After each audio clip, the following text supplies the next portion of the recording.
오늘 우리 식탁의 교제를 위한 조정 모임이 있고요. 다음 주 정기 재직회가 있습니다. 주보를 나머지는 참고하시길 바랍니다. 네, 오늘 사도행전 계속해서 이제 12장으로 들어갑니다. 지난 시간까지 11장에 대한 내용을 이제 많이 이해를 하시겠죠, 그죠? 예수 그리스도의 복음이 유대인에게만이 아니라 하나님께서는 이방인 전 세계까지 강력하게 밀어붙이고 계심을 볼 수가 있습니다. 베드로를 통하여서 여러 가지 일들을 행하셨죠.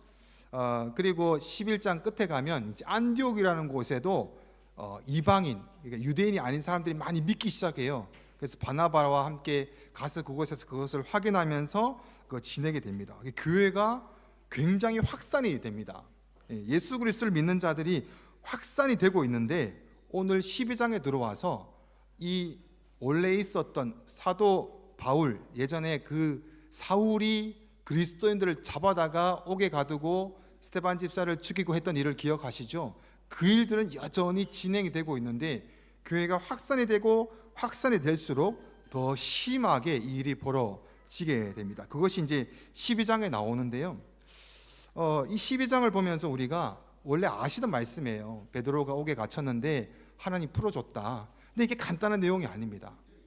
우리가 기도하면 하나님이 어려움에서 구출하신다. 단순히 그런 내용으로 이 말씀을 넣어 놓으셨을까요? 그래서 오늘은 말씀을 듣고 나서 여러분에게 많은 조금 혼란이 왔으면 좋겠다라는 생각이 들었어요. 그리고 오늘 말씀을 마치고 나서 여러분이 일주일 동안 고민을 좀 해봤으면 좋겠다라는 마음이 좀 들었습니다. 그러면서 내가 기도를 똑바로 하고 있나? 내가 하나님 앞에서 바른 신앙으로 가고 있는지에 대해서 점검을 깊이 할 수 있었으면 좋겠다라는 마음이 오늘 이 말씀을 제가 준비하면서 굉장히 많이 들었습니다. 혹시나 여러분 가운데 나는 맞다고 생각하는데 알고 보니 세상적인 기준과 가치를 가졌던 것이 발견되면 다시 한 번 더 차근차근히 세워질 수 있는 그런 시간이 되기를 축복합니다. 아멘. 우리 1절 2절 다 같이 봉독해 볼까요? 시작. 그때에 다 같이 시작. 그때에 헤롯 왕이 손을 들어 교회 중에서 몇 사람을 해하려 하여 요한의 형제 야고보를 칼로 죽이니. 아멘. 그때에라고 하면 11장에 교회가 막 흥왕해지고 믿음의 사람들이 막 일어날 때에 이방인들까지도 확대될 때에 헤롯 왕이 교회 중에 몇 사람을 해하려고 하다가 요한의 형제 야고보를 칼로 죽이게 됩니다. 여기 야고보는 예수님의 제자 야고보인데 이 예수님의 제자 사도 중에서 첫 번째 순교자가 됩니다. 야고보. 근데 여기서 그치지 않고 3절에 다 같이 한번 읽어볼까요? 3절 시작. 유대인들이 이 일을 기뻐하는 것을 보고 베드로도 잡으려 할 때에 무교절 기간이라. 아멘. 여기 보면은 야고보를 헤롯 왕이 잡아서 죽이자 유대인들이 기뻐해요. 오, 기뻐하네? 그러면 베드로도 잡아라. 그래서 베드로도 잡는 거예요. 이 내용이 보면 좀 이상하죠, 그죠? 야고보와 베드로는 그 당시에 최고의 교회의 지도자들입니다. 하나를 잡아서 죽였더니 사람들이 좋아해요, 유대인들이. 그래서 베드로도 잡아서 옥에 가두게 되는 거죠. 이 배경을 알면은 헤롯 왕을 알아야 됩니다. 헤롯 왕은 성경 중에서 계속 나오는데 성경에서 나오는 헤롯 왕은 4대에 걸쳐서 헤롯 그 일가를 얘기합니다. 그 가문이죠. 예수님이 태어날 당시에 첫 번째 헤롯 대제는 유아들을 베들레헴에서 다 제거해라 라는 명령을 내렸던 자였죠. 그 다음에 두 번째 헤롯은 헤롯 안티파스라고 그래서 그 다음에 아들 예수님을 심판했고 세례 요한의 사형을 할 때 있었던 자. 그 다음에 세 번째 오늘 본문에 나오는 헤롯은 그 아들, 그러니까 헤롯 대제의 손자가 되겠죠. 헤롯 아그리파 1세는 사도 야고보를 살해하고 오늘 본문에 베드로를 잡아들이게 됩니다. 그 다음에 헤롯 아그리파 2세 같은 경우는 바울을 신문한 사람으로 그 다음 나오게 되고요. 헤롯 가문은 그래서 늘 예수님을 대적하는 일에 이렇게 등장을 늘 하게 됩니다. 이렇게 등장하는 이유는 그 가문이 좀 문제가 있어요. 이스라엘 백성의 유대인의 왕으로 되려고 그러면 그 헤롯 왕의 혈통은 순수 유대인의 혈통이 돼야 되는데 섞여 있어요. 그래서 유대인들이 그를 인정하지 않았어요. 그런데 로마의 지배 아래 있기 때문에 그는 왕이 되고 싶고 로마에 샤바샤바 해가지고 잘 보여가지고 왕이 분봉왕으로 됐는데 밑에 유대인들이 따르지 않으니까 유대인들의 인기를 얻기 위해서 유대인들이 좋아하는 것이라면 법이든 법이 아니든 상관없이 모든 것을 하게 됩니다. 그는 이 왕권을 유지하기 위해서 중간에 끼어서 로마에 아부를 하고 유대인들에게 아부를 하는 그런 왕이었습니다. 그래서 당시에 민심을 사로잡기 위해서 사람들, 유대인들이 싫어하는 그 그리스도인들이 많아지는 것을 이제 그러니까 사울이 하다가 안 하니까 이제 본인이 그 일을 본격적으로 시작하게 됩니다. 그 첫 번째가 바로 세베대의 아들 야고보를 처형하게 됩니다. 그랬더니 사람들을 좋아해요. 그래서 옳다구니 해가지고 사람들이 유대인이 가장 많이 모이는 절기인 무교절 때 모든 유대인이 모이는 날에 내가 제대로 한번 터뜨리겠다라고 해서 한 번에 더 남은 지도자 베드로를 잡아 들이게 됩니다. 굉장히 똑똑한 정치적인 머리를 돌리고 있죠. 그래서 이제는 뭐 누가 맞냐 누가 틀리냐 그런 게 상관없어요. 내가 원하는 것을 다 갖기 위해서는 물불을 안 가리고 있는 것입니다. 목적이 잘못되어 있죠. 그리스도인들은 이런 목적으로 세워지면 당연히 안 되겠죠. 하지만 교회나 여러분의 그리스도인들이 다른 목적으로 세우고 하나님을 두 번째로 보고 그 두 번째로 보고 기도하는 기도라면 우리가 의심을 해봐야 됩니다. 내가 이 목적을 이루기 위해서는 하나님 또 이용하고 그 다음에 우상 또 이용하고 이것저것 이용해서 내가 그것을 성취하겠다라는 것이죠. 우리에게 이런 본문들은 굉장히 우리를 되돌아보게 합니다. 왜냐하면 그 다음부터 보면 그 내용이 더 짙게 굉장히 진하게 나오게 됩니다. 4절 한번 읽어볼까요? 시작. 잡음에 옥에 가두어 군인 내식인 내 패에게 맡겨 지키고 유월절 후에 백성 앞에 끌어내고자 하더라. 아멘.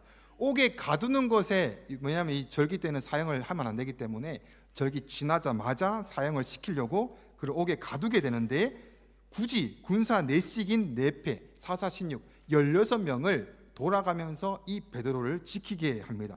단단히 지키게 합니다. 왜입니까? 베드로가 지금 갇히기 이전에 이미 2번을 갇혔다가 하나님이 풀어줬어요. 기적적으로 풀어줬기 때문에 헤로드 왕은 알고 있어요. 얘가 또 도망할 것이라는 것을. 그래서 안 되겠다 단단히 지켜라 그래서 이 베드로의 오른팔에 쇠사슬 걸어서 이 군사 한 명의 쇠사슬 걸어서 재우고 왼손에 쇠사슬 걸어서 왼손에 군사 재우고 옥문을 닫고 그 밖에 지키고 해서 겹겹이 지키게 됩니다. 그리고 그 당시에 사형수는 제 지하 감옥에서 맨 밑에서 있기 때문에 빠져나갈 수가 없었어요. 그런데 헤로드 왕은 의심합니다. 안 돼, 이번에 나가면 난리 나는 거야. 내가 이번에 3번째 놓치면 내 정치적인 것도 문제가 생겨 이거죠. 그래서 절대로 빠져나가지 못하게 지킵니다. 근데 이 부분이 이상한 거예요. 이 부분이 굉장히 이상한 거예요. 여러분, 만약에 베드로를 3번째 가둘 정도로 말이 안 되게 풀어졌다면 원래 정상인 사람은 생각해야 됩니다. 이상한데? 뭐가 있는 것 아닌가? 이건 뭐 다른 의미가 있는 거 아닌가? 왜 이럴까라고 생각해야 되는데 헤롯은 목적과 목표가 분명해요. 왕권을 지키기 위해서는 아무것도 중요하지 않습니다. 하나님이 풀어주시고 기적이 일어난다 해도 아무 상관이 없어요. 끝까지 막을 거야. 내 왕권을 이루기 위해서는. 그래서 굉장히 짙게 나타납니다. 이 목표와 이 세웠던 이 기준과 가치가 우리 그리스도인들에게 이것이 있으면 큰일 납니다. 어렸을 때부터 세워졌던 다른 가치와 세상적인 가치와 기준이 있으면 하나님이 계속해서 보여주고 기적을 계속해서 일으킨다 한들 보지 못하는 거예요. 이것을 내려놓지 않고서는. 자, 이제 그 다음에 보면은 이제 5절에 볼까요? 5절에 당연히 이제 풀려나게 되는데 그 이유를 설명합니다. 5절 다 같이 시작. 이에 베드로는 옥에 갇혔고 교회는 그를 위하여 간절히 하나님께 기도하여. 하나님께 간절히 베드로를 위해서 기도하는 교회가 있었구나. 그래서 베드로가 옥에서 풀려나는구나. 그렇게 해석할 수 있겠죠. 그리고 이전에 어떤 일이 있었죠? 야고보가 칼에 찔려서 순교하는 일이 있었습니다. 더 기도했겠죠. 베드로는 그렇게 되면 안 돼. 베드로는 그렇게 되면 안 돼. 야고보가 순교했을 때 기도를 했을 것입니다. 아니야, 더 기도하자, 더 간절히 기도하자라고 해서 베드로가 갇히자마자 두 번째 가장 큰 지도자를 위해서 모여서 기도를 힘쓰기를 시작합니다. 자, 어떻게 되었을까요? 6절 말씀 다 같이 시작. 헤롯이 잡아내리고 하는 그 전날 밤에 베드로가 두 군인 틈에서 두 쇠사슬에 매여 누워 자는데 파수꾼들이 문 밖에서 옥을 지키더니, 자, 그런데 꼼짝 못하는 이 상황 가운데 7절 말씀 하나님께서 일을 시작하십니다. 시작. 호련히 주의 사자가 나타나매 옥중에 광채가 빛나며 또 베드로의 옆구리를 쳐 깨워 이르되 급히 일어나라 하니 쇠사슬이 그 손에서 벗어지더라. 아멘. 조금 전에도 말씀을 나눴듯이 사형수이고 양쪽에 다 붙들고 있고 지하 3층에서 병사들과 함께 있습니다. 희망이 없는 상황입니다. 그런데 베드로는 잠들고 있어요. 왜 잠들었는 거에 대해서 성경은 기록했는지는 그 뒤에 보도록 하고요. 중요한 것은 7절에 호련히라는 말이, 호련히라는 단어가 들어갑니다. 호련히 말은 하나님의 이제 일하심은, 하나님께서 이제 일을 시작하심을 나타냅니다. 갑자기라는 것이고, 원문에 가까이 해석하면 독일어가 지금 띄어져 있죠. 독일어 보면은 보라라는 의미를, 자 이제 봐라라고 하나님께서 이제 일을 시작한다라고 말씀하시죠. 아무것도 불가능하고 사람의 일을 아무것도 하지 못할 그때는 이제 하나님께서 일하신다, 이제 봐라라고 하는 것이죠. 꼼짝 못할 때, 내가 할 수 있는 게 전혀 없을 때, 그때 하나님께서 일하십니다. 반대로 하나님께서 일하심을 보려면 내가 그 앞서 나가서는 안 된다라는 것을 함께 포함하고 있을 것입니다.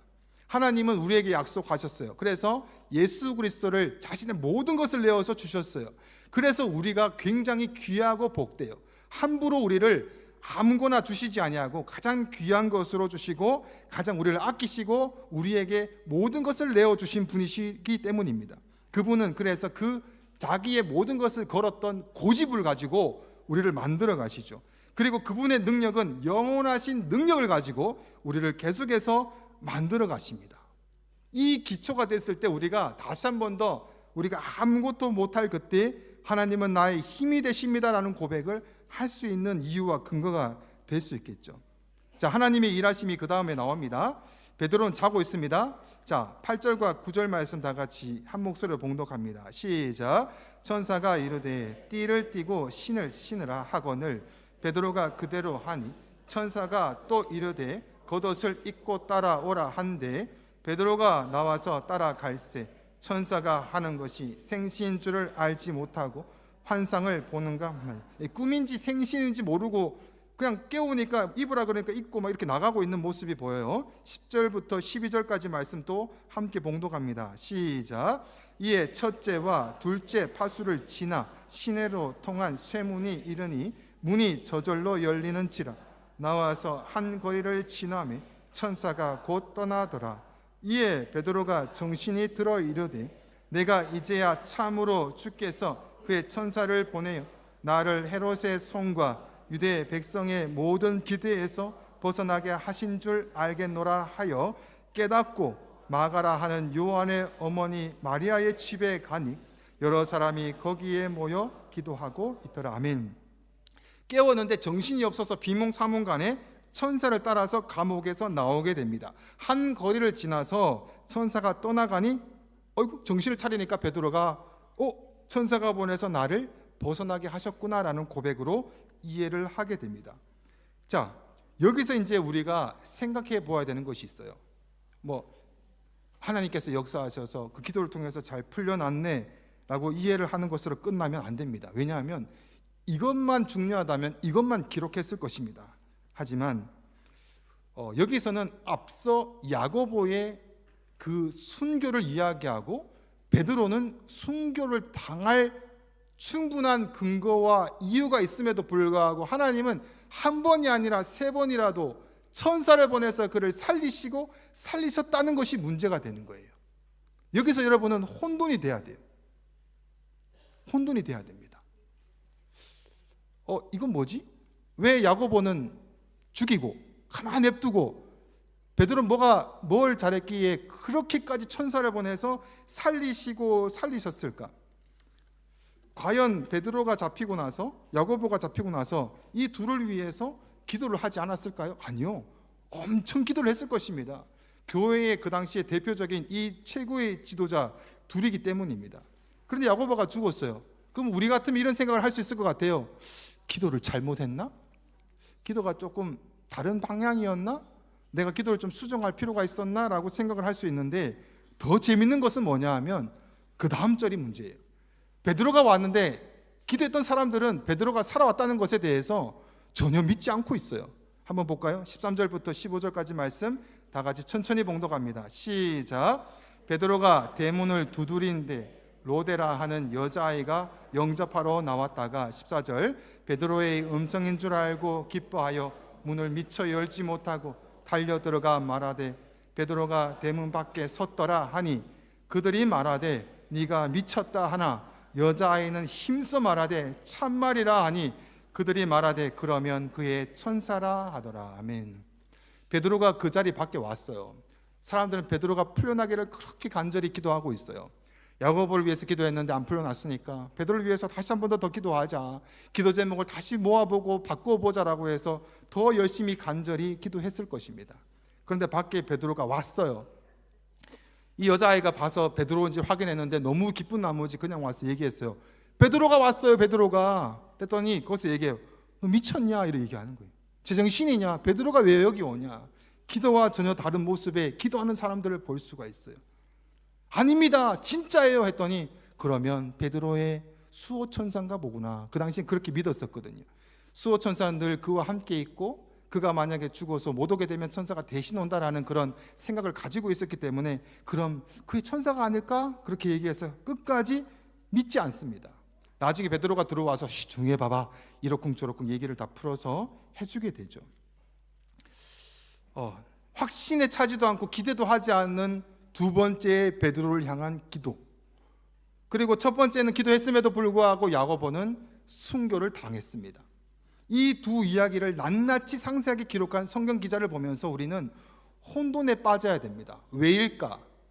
무엇일까?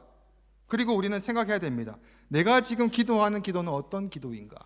내가 아는 하나님의 뜻과 목적은 어떤 뜻과 목적을 바라보고 있는가? 이렇게 얘기할 수 있어요. 목사님, 그것은 아무리 간절히 기도해도 하나님의 뜻이 세워지는 거니까 우리가 하나님의 뜻을 구해야 되는 겁니다. 정답이죠. 여러분, 하나님의 뜻을 구합니다. 하나님께서 하나님의 뜻대로 하십시오라고 하면 솔직히 기도할 게 많이 없어요. 무슨 가정을 위해서 기도해요? 가정 하나님께서 어차피 뜻대로 하실 거고, 입시 뭐 그렇게 기도해요? 하나님의 뜻대로 하실 거고, 병이 나와 아파요, 낫든지 말든지 하나님의 뜻대로 걔를 하실 건데 기도할, 이렇게 얘기하면 좀 그렇지만 맛이 납니까? 하나님 뜻대로 하시옵소서 끝나는 부분이지 않습니까? 기도해야 될 이유가, 기도해야 될 근거가 막 사라지는 것 같은 느낌이 들지 않습니까?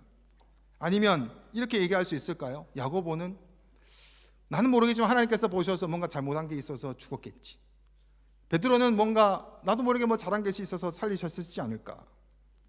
우리가 여기 앞에서 그러면 정직히 따져보아야 됩니다. 베드로는 잘못된 겁니까? 야고보가 잘못된 겁니까? 야고보도 잘한 것이고 베드로도 잘한 것입니까? 정직히 하나님 앞에서 우리가 이 부분에 대해서 정리가 돼야 되지 않나라는 생각을 해봅니다. 여러분이 기도를 간절히 했어요. 기도가 응답이 됐어요. 그게 하나님의 응답이에요. 하나님께서 그것을 안 돼라고 하셨어요. 그것도 응답이에요.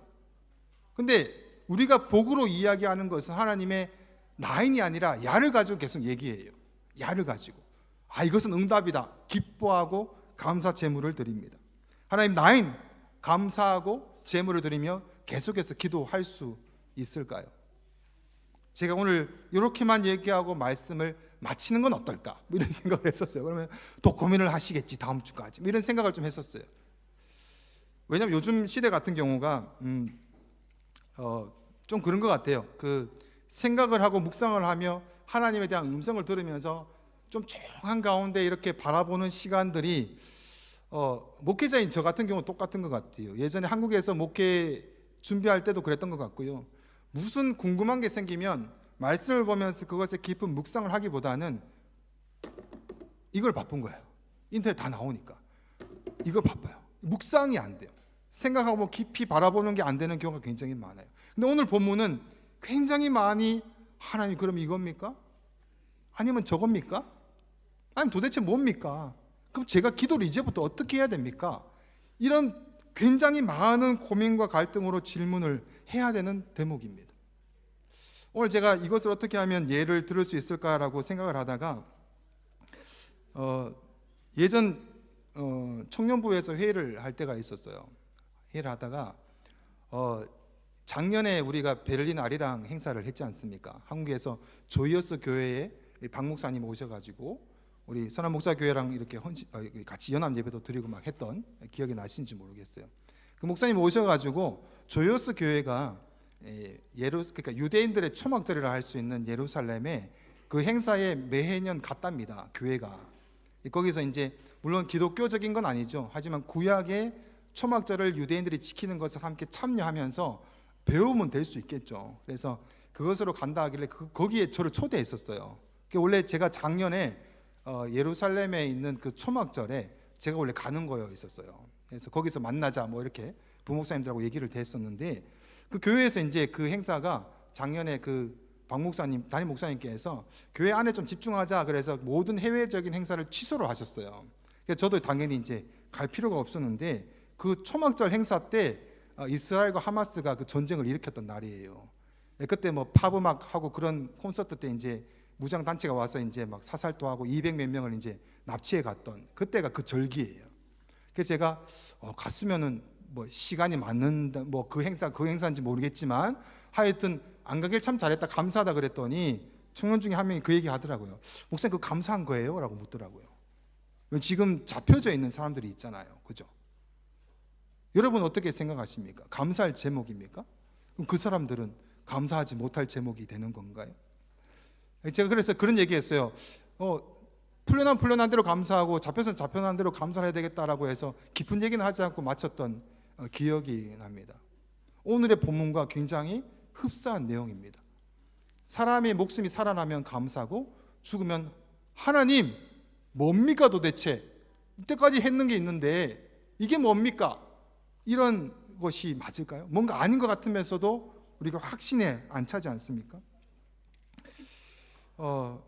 사람이 죽고 사는 것이 너무 극단적입니까? 그럼 다르게 얘기해서 여러분이 하나님께 기도하는 제목이 있다고 합시다. 그 기도 제목에서 이루어지지 않고 하나님이 응답을 안 주셨어요.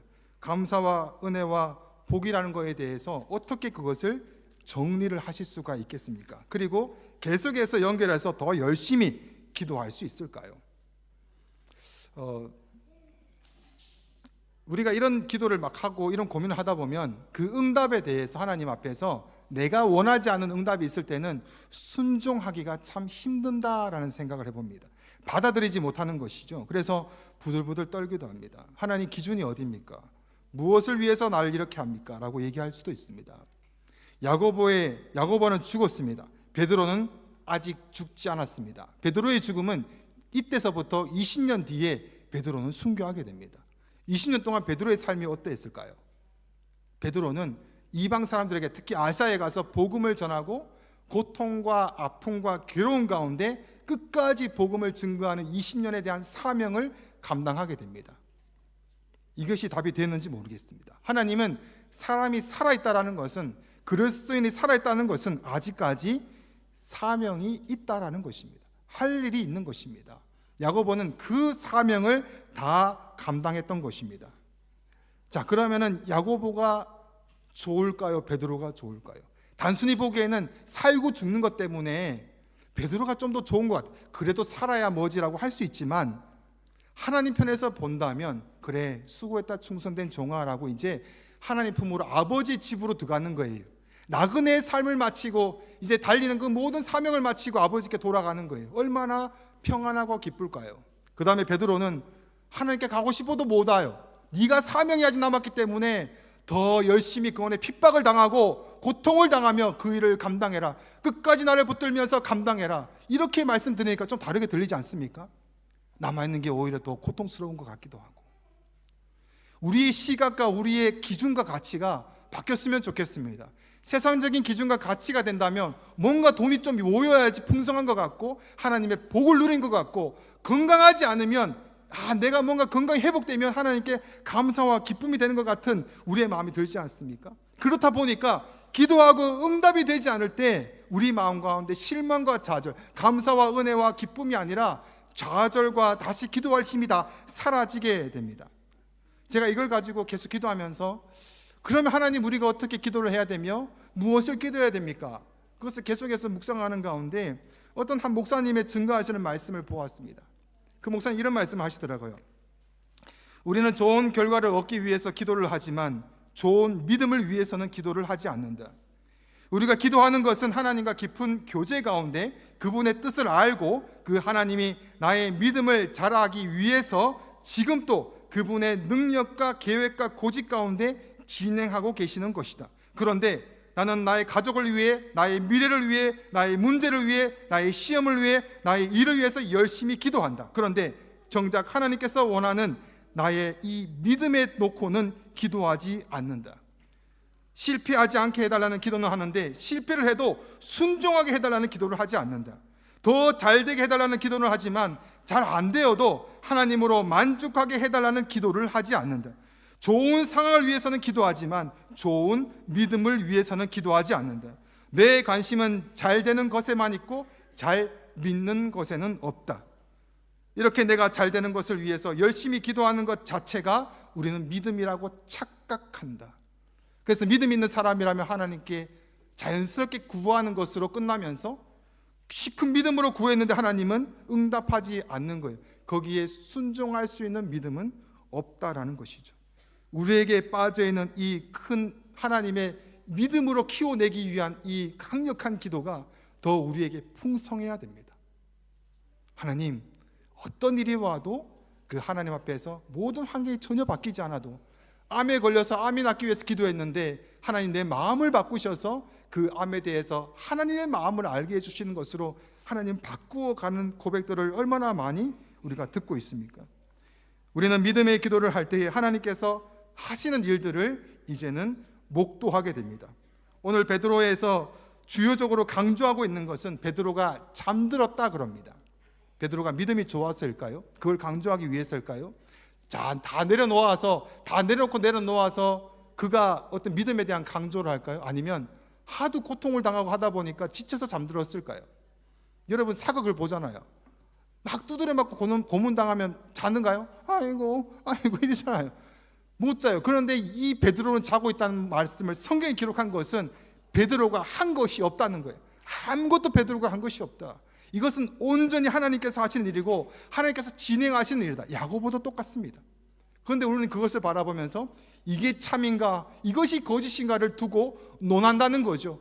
이것은 어디서 왔습니까? 아담과 하와가 저질렀던 성과 악에 대해서 내가 정한다는 기준과 가치로 계속 가고 있다는 것입니다. 하나님, 이게 맞아요. 이것은 틀린 것입니다. 이것을 주셔야만 됩니다. 우리의 기도와 우리의 기준과 가치가 다시 한번 더 바뀌면서 우리가 다시 한번 하나님 앞에서 온전히 하나님께서 하시는 그 일 가운데 하나님 제가 서기를 원합니다라는 고백이 계속해서 나와야 됩니다. 특별히 마지막 시대 가운데 더 힘들고 어려운 일들이 닥칠 것입니다. 더 많은 전쟁, 지금은 전쟁이 또 일어난다고 해도 별로 낯설지가 않을 것 같아요. 물가가 또 오른다? 전부 다 걱정이 그겁니까? 그럼 월급도 올라야 되지 않나? 이거죠, 그죠? 하나님이 오시는 날을 준비하는 것은 없어요. 왜입니까? 지금 내가 이 땅에서 잘 살아야 되거든요. 이 땅에서 잘 사는 것이 하나님의 뜻인 줄 착각하고 있거든요. 세상 사람들의 가치와 똑같이 흘러간다는 것입니다. 아닙니다. 우리는 이 땅의 나그네입니다. 우리 이 땅에서 소망을 두면 안 됩니다. 하나님의 영원한 그 나라의 소망을 두고 살아가야 됩니다. 그래서 바울이 그래요. 사울이 바울 됐던 가가 그래요. 하나님 아버지, 나 아버지에게 가고 싶어요. 너무 힘들어요. 하나님이 허락지 않으십니다. 아니야, 네가 할 일이 더 있어. 네가 아직 할 일이 있단다 라고 하십니다. 여러분이 이번 주간 또 보내시면서 고민을 많이 했으면 좋겠습니다. 내가 하나님 앞에서 바르게 서 있는가? 바르게 기도하고 있는가? 하나님께 맡기는 기도한다 그러고 믿음의 기도한다고 하지만 과연 그것이 정말 정확한 맡기는 기도고 믿음의 기도를 하고 있는가? 하나님이 일하시는 가운데 우리를 부르시고 영원한 생명을 주시고 사명을 주셔서 우리가 지금 살아가고 있습니다. 하나님 나를 부르신 것은 성경에 후회하지 않는다라고 말씀하시고 실수가 아니다라고 말씀해 주십니다. 그분이 나를 만들어 가실 것이기 때문입니다. 지금은 나는 모르지만 그 훗날에 하나님께서 만들어 가시기 때문입니다. 그래서 나의 좁은 생각보다 더 크고 놀라우신 하나님의 계획을 우리가 있다는 것을 늘 신뢰하면서 나가야 됩니다. 그리고 하나님과 내 관계가 그런 관계이기 때문에 나에게 가장 좋은 것을 주신다라는 다시 새로운 가치와 기준을 우리가 알게 해주시는 그런 복된 매일매일의 삶과 우리의 묵상들이 되시기를 축복합니다. 아멘. 우리 찬양하고 기도합시다.